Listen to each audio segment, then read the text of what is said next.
My parents thought my grandmother's hospice bed was the perfect place to negotiate a deal.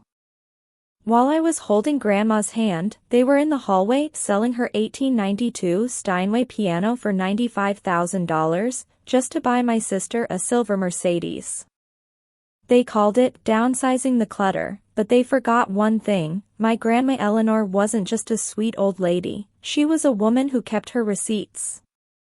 From her deathbed, she made one phone call and whispered 7 words that would leave my parents homeless and my golden child a sister walking in the rain. Stick around, because this isn't just a story about a piano, it's about the moment a secret deed turned my parents' world upside down. Well, hello there, dear. Pull up a chair and let me pour you a glass of sweet tea. I've got a story to tell you today that'll make your heart ache and your blood boil all at the same time. It's a story about family, but not the kind you see on a greeting card. It's about how the people who are supposed to love you the most can sometimes hold a price tag over your head without you even knowing it. My name is Annabelle, and for as long as I can remember, the heartbeat of my life was a 1892 Steinway piano. It sat in my grandmother Eleanor's parlor, smelling of old ivory and lemon polish. To my parents, that piano was just an oversized piece of furniture taking up space. To my sister Megan, it was a dusty relic. But to me, and to Grandma, it was everything. Grandma always told me, Annabelle, when I'm gone, this music belongs to you. It's your inheritance, and it's your soul.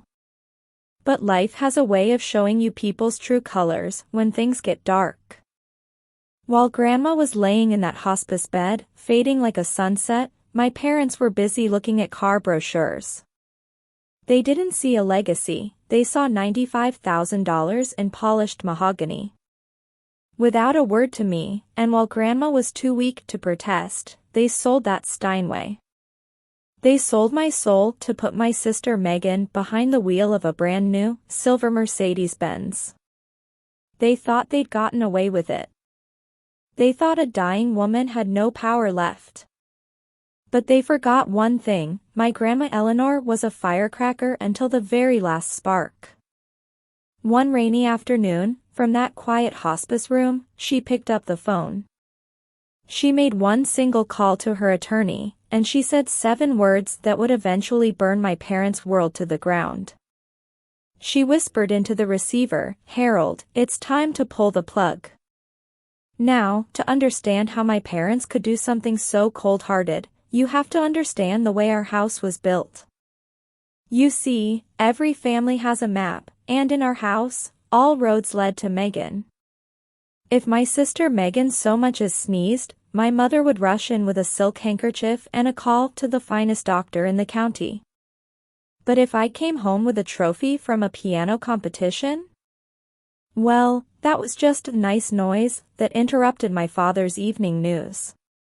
I grew up as the invisible daughter.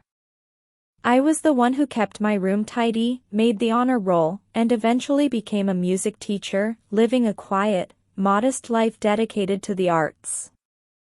Megan, on the other hand, was the golden child. She was all flash and no substance, a girl who treated life like a buffet where she never had to pay the check. My parents didn't just love her, they worshipped the idea of her. They wanted her to look like success, even if they had to bankrupt their own integrity to buy the costume. When Grandma Eleanor's health started to fail, that family map became even clearer. To my parents, Grandma's transition into hospice wasn't a time for grief or reflection, it was a logistical hurdle. I remember sitting in the kitchen of my childhood home, listening to them talk. My father was pacing, checking his gold watch every 30 seconds as if Grandma's heartbeat was an appointment he was late for. "Annabelle," he said to me, not even looking up from his phone, "you're the one with the flexible schedule. You'll handle the daily rotations at the facility. We have the fall gala coming up, and Megan has her networking events. We simply can't be seen sitting in a sterile room all day. It's bad for morale." Bad for morale. Can you imagine saying that about your own mother? So, I became the primary caregiver. I spent my mornings teaching scales to restless 7-year-olds and my evenings sitting by Grandma's bed, holding her hand. I was the one who knew which nurse gave the gentlest sponge baths. I was the one who noticed when her breathing got shallow or when she wanted the window cracked just an inch to hear the birds. Meanwhile, my parents would drop by once a week. They'd breeze into the hospice ward smelling of expensive perfume and leather, stay for exactly 15 minutes, and spend the whole time complaining about the parking or the depressing atmosphere. They treated the nurses like waitstaff and Grandma like a piece of luggage they were waiting to claim at the airport. I remember one afternoon particularly well.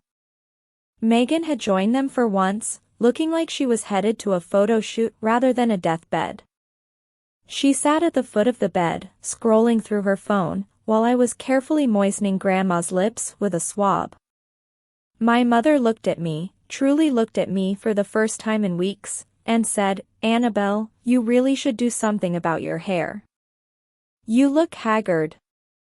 It doesn't reflect well on the family when you show up at the clinic looking like a tired maid. People talk, you know." I just stared at her. My grandmother was fading right in front of us, and my mother was worried about the reflection of my hairstyle. That was the hierarchy. Megan was the prize to be displayed, my parents were the curators of their own public image, and I was the help. I was the one who did the heavy lifting so they could keep their hands clean. They didn't see the irony in it. They didn't see that by leaving me alone with Grandma, they were giving me the one thing they couldn't buy, her full, undivided truth. While they were off at their galas and their networking events, Grandma and I were sharing whispers in the dark. She saw everything. She saw the way they checked their watches. She saw the way they ignored the music in my heart to focus on the noise in their wallets.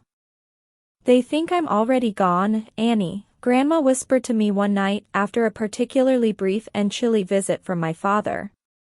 Her voice was thin, like parchment paper, but her eyes were sharp as a hawk's. "They're already dividing up the spoils in their heads.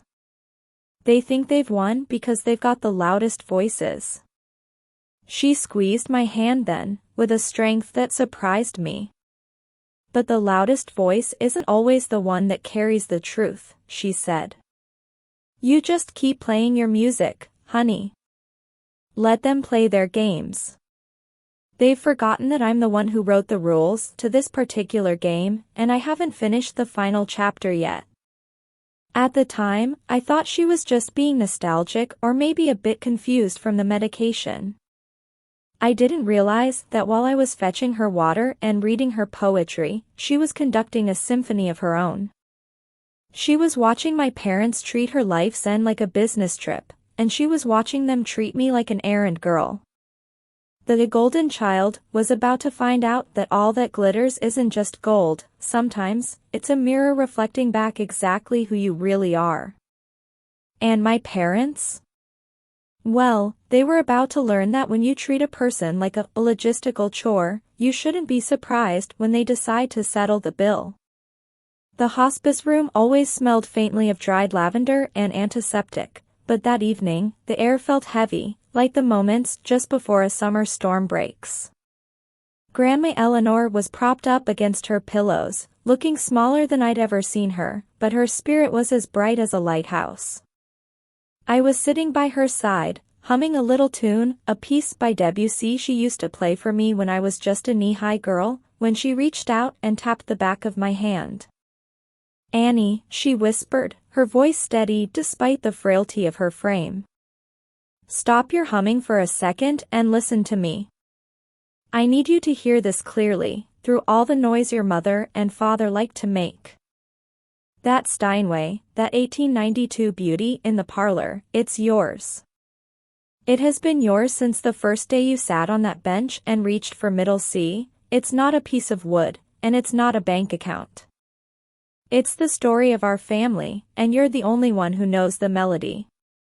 I felt a lump in my throat as big as a river stone.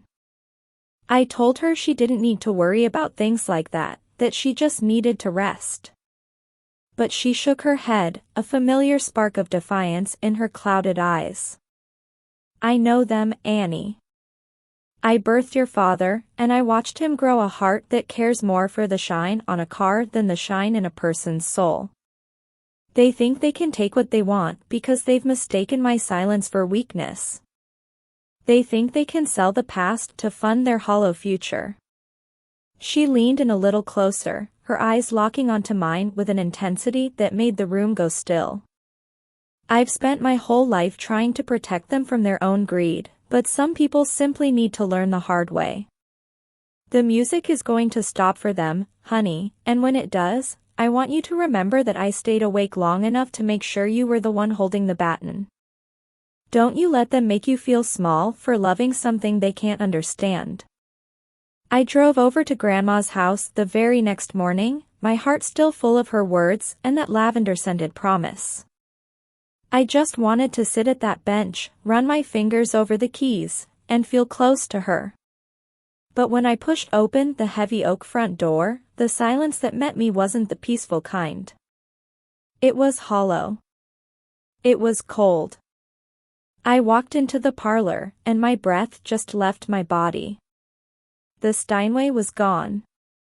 In its place was nothing but a haunting, rectangular indent in the beige carpet, for deep bruises in the floor where the heavy legs had rested for decades.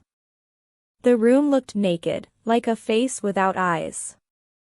I stood there shaking, staring at that empty space, until I heard the clicking of my mother's heels on the hard wood behind me.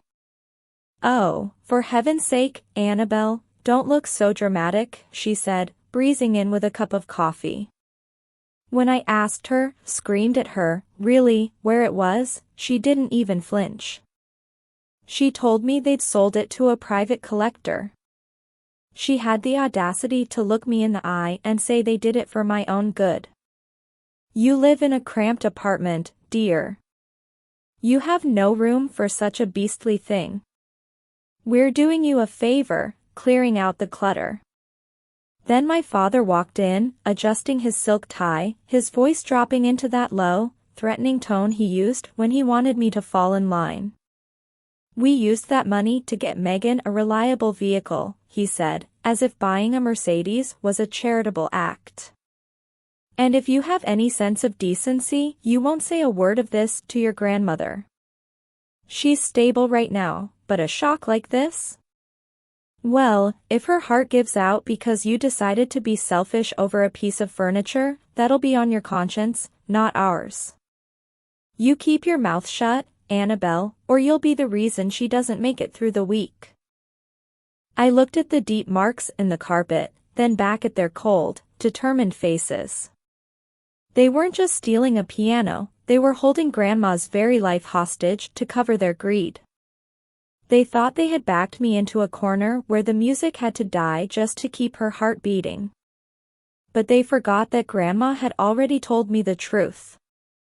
They thought I was trapped, but all they'd really done was give me a reason to fight.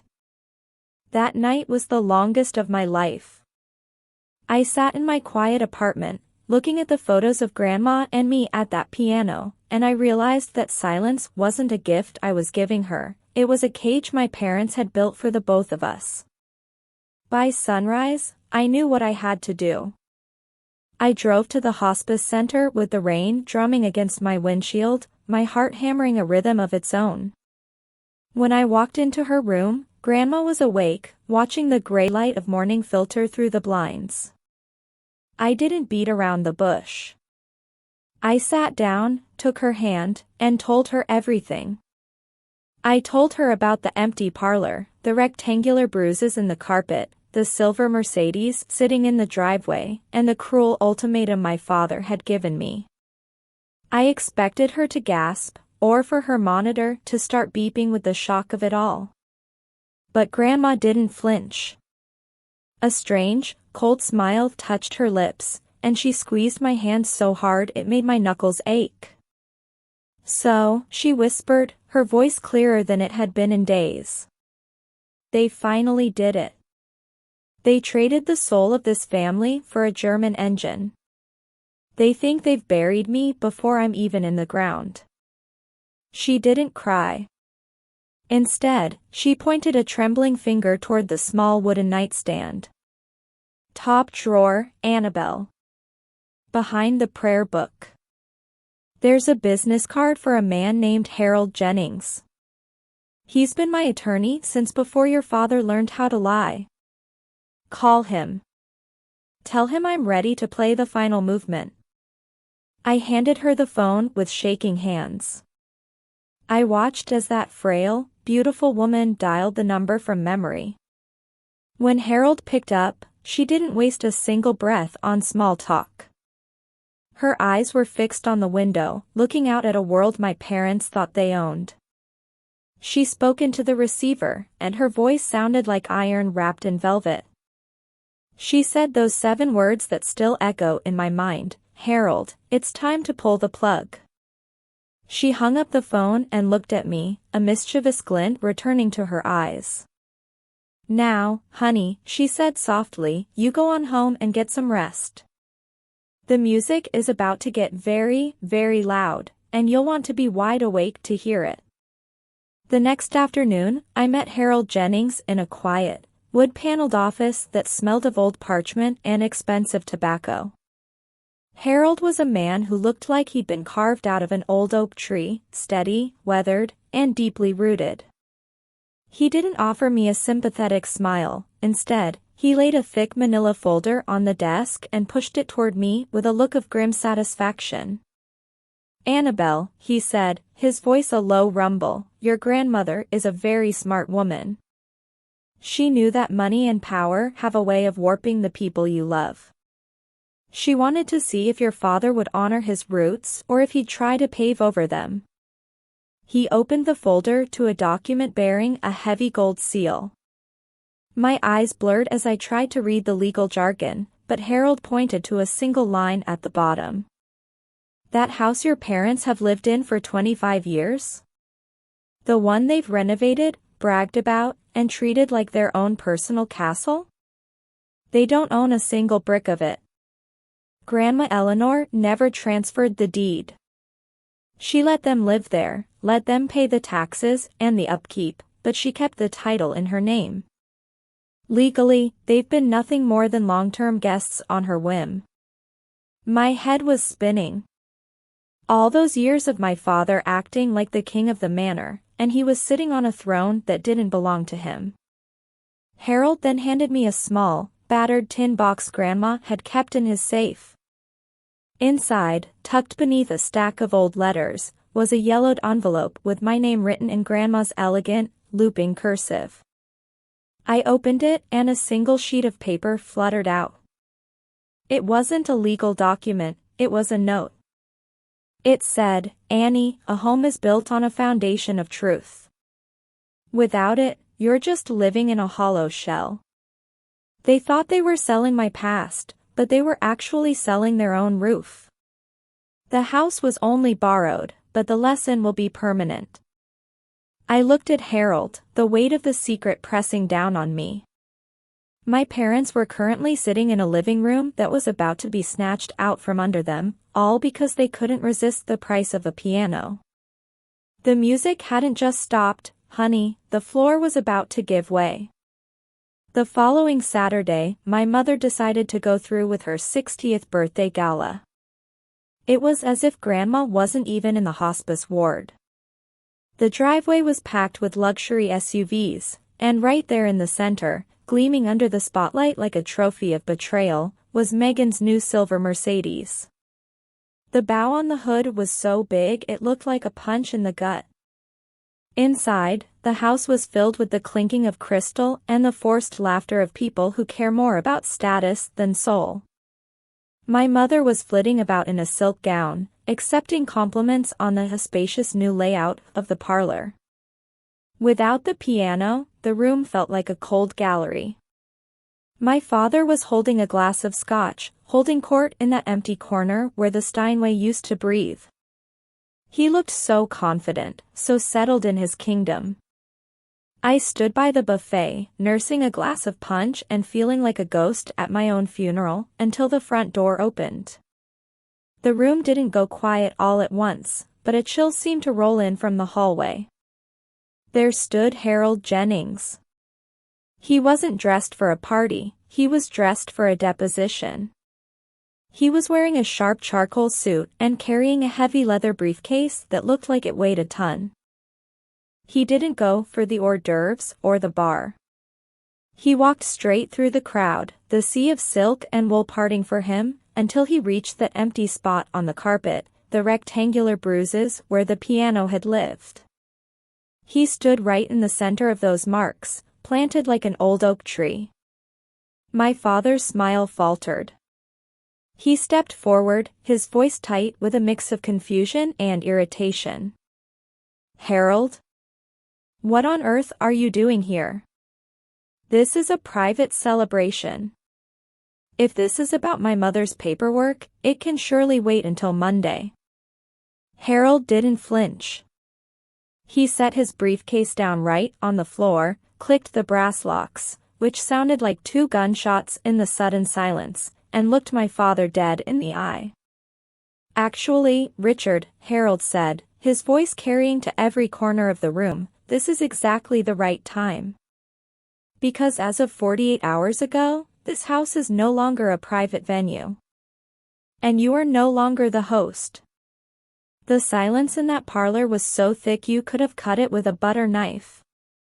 My mother stood frozen, her wineglass trembling in her hand, as Harold pulled a stack of papers from his briefcase. He didn't whisper, he didn't pull my father aside. He spoke with the authority of a man delivering a sermon to a room full of sinners. "Richard, Diane," Harold began, his voice echoing off the high ceilings. "As the executor of Eleanor's estate and her primary legal counsel, I am here to execute the immediate terms of the Eleanor Vance Revocable Trust. This trust was activated the moment the Steinway piano, specifically listed as a protected family asset, was removed and sold without the beneficiary's consent." He held up a copy of the deed, the gold seal catching the light of the chandelier. "You've spent 25 years acting like the owners of this property. But the truth is, Eleanor never signed this house over to you. She kept it in the trust. And because you violated the terms of her goodwill by liquidating her property for personal gain, the trust has triggered a full reclamation. As of this moment, this house, the land it sits on, and every piece of furniture remaining inside belongs to a new trustee." He turned and looked directly at me. The guests were whispering now, a low hiss of scandal that made my mother's face turn a ghostly shade of white. "The trust dictates," Harold continued, "that the $95,000 stolen from the estate via the sale of the piano must be repaid in full within 30 days. If not, a lien will be placed on all personal assets, including that silver Mercedes sitting in the driveway. Furthermore, Richard and Diane, you are no longer the masters of this house.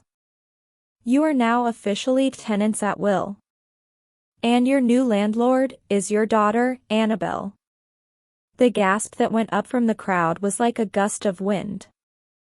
Megan let out a strangled cry about her car, but my father just stood there, looking at the rectangular marks on the carpet where the piano used to be. For the first time in his life, he looked small. He looked like a man who had tried to play a master pianist and realized he didn't even know the scales. The golden child had lost her glitter, and the invisible daughter was now holding the keys to the kingdom. Grandma's music was finally starting to play, and oh, honey, it was a thunderous crescendo. A few days after the storm broke at the house, the world went very quiet. I spent those final hours in the lavender room, holding Grandma's hand as the afternoon sun painted golden stripes across her quilt. There was no more talk of deeds or trusts or silver cars. There was just the soft rhythm of her breathing, slowing down like a song coming to its natural end. She passed away with a peaceful smile on her lips, looking for all the world like she just finished a beautiful performance and was waiting for the curtain to fall. The funeral was a somber affair, but it didn't have the grand, hollow pomp my parents usually insisted on. They didn't have the heart for it anymore, I suppose. We gathered in the small chapel she'd attended since she was a girl. My parents and Megan sat in the very back pew, huddled together like they were trying to hide from the sunlight. They looked haggard and gray, stripped of the prestige they'd worn like a suit of armor for so long. The neighbors whispered, not about their elegance, but about their greed.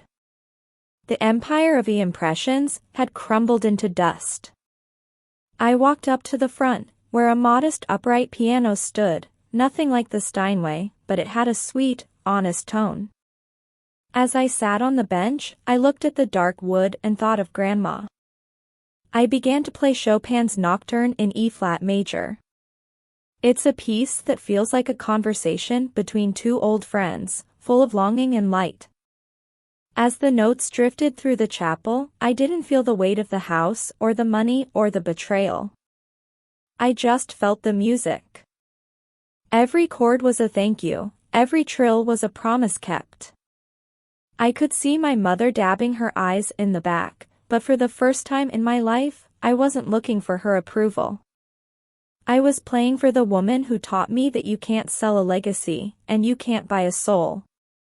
The room was full of people Grandma had loved, and as the final note faded into the rafters, I knew she had heard it. She'd left the stage, but she'd left the baton in the only hands she ever trusted to hold it. In the months that followed, the dust finally settled, but the landscape of our family had changed forever. Megan's favorite status turned out to be a gilded cage. Without my parents' money to prop up her lifestyle, and with that silver Mercedes hauled away to pay back the estate, she found herself standing at the bottom of a very tall mountain.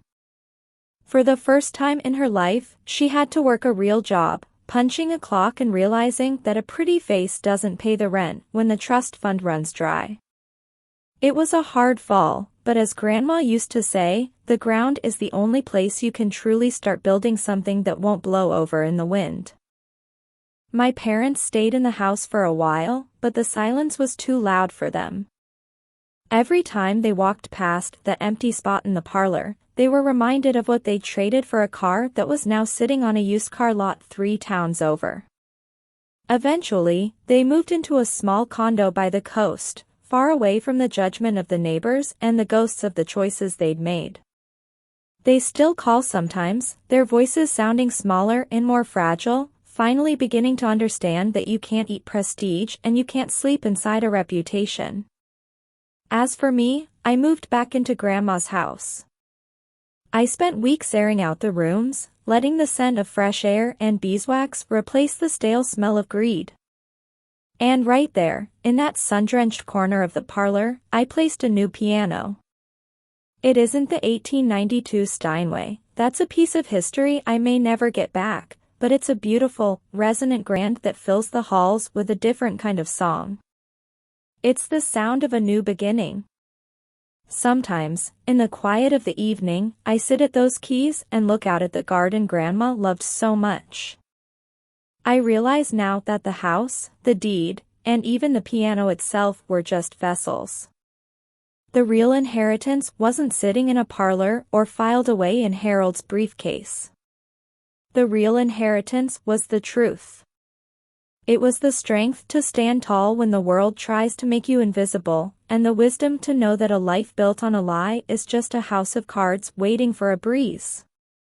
The music is back in this house now, dear, and this time, it's playing a melody that belongs entirely to me. I hope you enjoyed this story. If it touched your heart, why don't you subscribe to American Granny Stories? There's always a seat at my table and a new tale waiting to be told. Until next time, take care of your heart and keep your own music playing. It's funny how life works, isn't it? Sometimes the people who try to take everything from you end up giving you exactly what you needed to find your own voice. If you've ever had a family member try to gaslight you or take what was rightfully yours, let me know in the comments. I read every single one, and we can all learn a little something from each other's strength. And if you want to hear more stories about justice finally being served, go ahead and tap that subscribe button and join our little family here at American Granny Stories. I've got plenty more tea to pour and plenty more secrets to share. Until next time, honey, stay strong and keep your head held high.